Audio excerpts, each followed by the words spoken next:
This is our solar system's 8th planet, Neptune. It's very far away from Earth, so it's not surprising that it was the last of the planets to be discovered. This discovery happened only 170 years ago, and we have a lot to thank for a single man. His name was Urbain Le Verrier, and he was a French astronomer.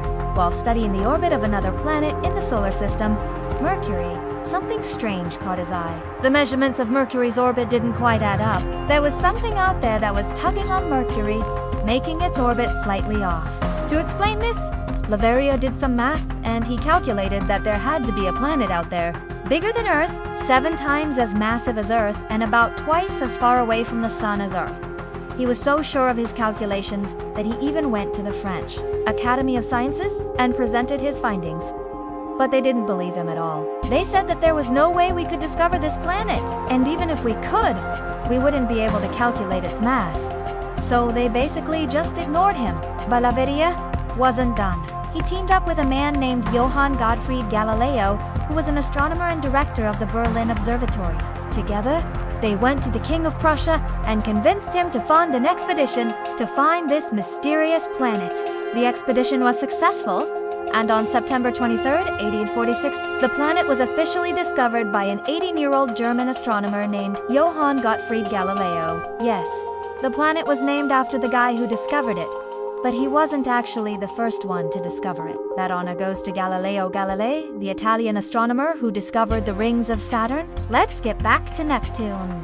The planet's discovery was announced in the French Academy of Sciences on December 1846, exactly 170 years ago from today. The name Neptune was chosen because it was the Roman god of the sea, and astronomers thought that the planet looked like a huge blue wave crashing into the Earth. It is also the only planet in the solar system that is named after a god that is not related to the sky or the stars. So what do we know about this sideways planet? Well, we know that it has rings, but they're intermediate in complexity. Saturn has the most extensive ring system in the solar system, while Jupiter and Jupiter have simpler rings. Neptune's rings are intermediate in both complexity and beauty. They can only be seen from above the planet's north pole or below its south pole, and they look like a thin line, kind of like a big smile on the planet's face. These rings are intermediate in complexity, halfway between the more extensive rings of Saturn and the simpler rings of Jupiter and Jupiter.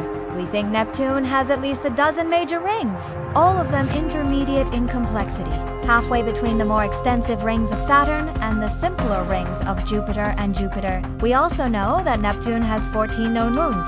The largest one is called Triton, and it's the only moon in the solar system that orbits its planet in a retrograde motion, meaning it moves in the opposite direction as the planet rotates. All the other moons in the solar system orbit their planets in a prograde motion, meaning they rotate in the same direction as the planet. Scientists think that Triton might have been a Kuiper belt object that got captured by Neptune's gravity.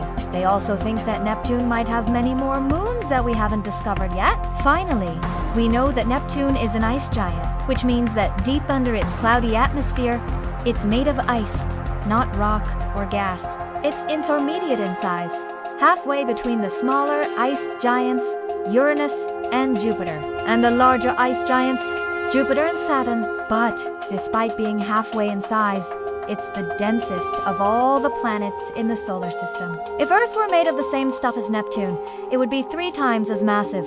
The discovery of Neptune was a huge deal. For centuries, astronomers had assumed that Earth was the center of the universe. Then suddenly, in the span of just a few decades, they discovered 3 planets beyond the orbit of Earth.